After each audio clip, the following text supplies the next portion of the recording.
तर गणपती बाप्पाचं डेकोरेशन बनवायचं आहे, ते पण इको फ्रेंडली, ते देखील नारळाच्या वाट्यांपासून बनवलं. तर चला दाखवतो कसं करायचं.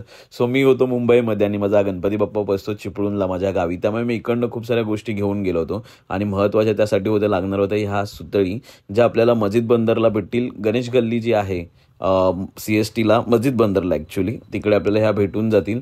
आणि 100 रुपयाच्या दरामध्ये मला ही संपूर्ण एक ही दिसते तुम्हाला, ही एक पूर्ण ही 100 रुपयामध्ये आपल्याला पडली. इतक्या स्वस्त दरामध्ये इथे भेटली. आणि ह्याचा वापर तुम्हाला दिसेलच मी कसा करतोय पुढे जाऊन व्हिडिओमध्ये. तुम्ही पूर्ण व्हिडिओ बघा. सगळी गल्ली बघून ही आधी महत्त्वाची आहे. सो आम्ही घरी गावी पोचल्यानंतर सुरुवात केली मेजरमेंट घेण्यासाठी. जे मागे बांबू होते ते बांबू या प्रकारे आतमध्ये सेट करायचे होते. हे आमचं आहे घर आणि हा आहे हॉल. इथे बसणार आहे आपला बाप्पा विराजमान होणार आहे.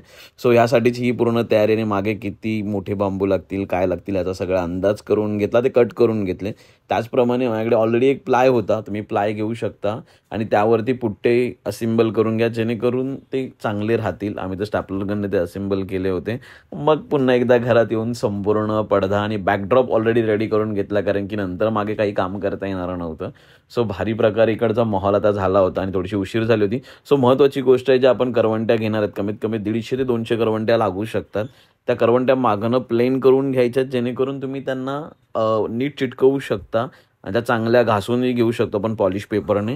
ग्लू गन घेऊन त्या आपण त्याच्यामध्ये मस्तपैकी बॅक साईडने ग्लू गन घ्यायचं आणि त्यांना कनेक्ट करू शकतो आपण. त्याच्यावरती लावायच्या, जेणेकरून ते कडक लागते. आणि गावाला असल्यामुळे आता 300 झालेलीच आहे आणि मच्छर तर खूप येतात, त्यामुळे सगळे इकडे धावपळ केली. त्यानंतर आम्ही प्लाय लावून बघितला आणि त्या प्लायच्या मागच्या साईडला तुम्ही जर बघितलं असेल तर तिथे आम्ही भुसा ॲड केला होता. मी ती व्हिडिओ त्यामुळे दाखवता आलं नाही. त्यानंतर आम्ही अशी एक वरती मंडपी रेडी करून घेतली होती आणि ती जी तुम्ही बघितल्या त्या इथं सोडल्या होत्या. 6 वाजले होते, घरात सगळे झोपले होते आणि बाप्पा आपला आला. बघा कशा प्रकारे बाप्पाचं डेकोरेशन फायनल झालं आहे.